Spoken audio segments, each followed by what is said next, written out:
दोस्त, welcome to my channel. Gautam Buddha story.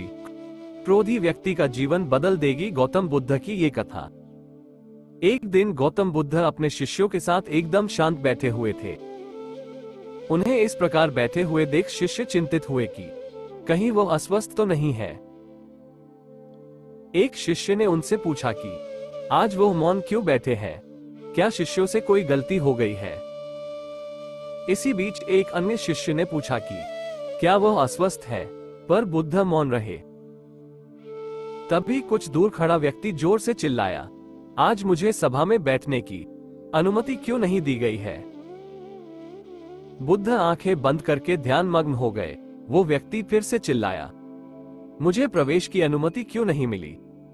इसी बीच एक उदार शिष्य ने उसका पक्ष लेते हुए कहा कि उसे सभा में आने की अनुमति प्रदान की जाए।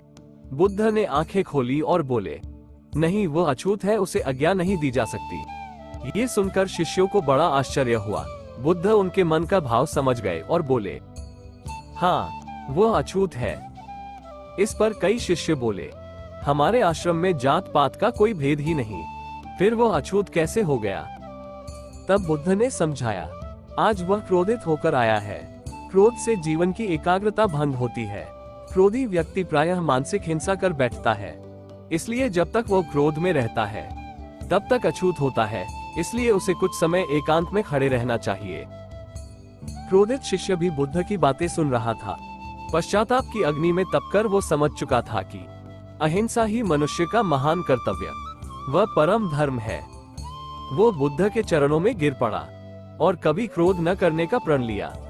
शिक्षा आशय यह है कि क्रोध के कारण व्यक्ति अनर्थ कर बैठता है और पश्चाताप उसे बाद में होता है, जिसका कोई लाभ नहीं मिलता। इसलिए हमें क्रोध नहीं करना चाहिए। असल मायने में क्रोधित व्यक्ति अछूत हो जाता है और उसे अकेला छोड़ देना चाहिए। क्रोध करने से तन, मन और धन तीनों की हानि होती है। क्रोध से ज्यादा हानिकारक कोई और वस्तु नहीं है। Thanks for watching. Like and comment.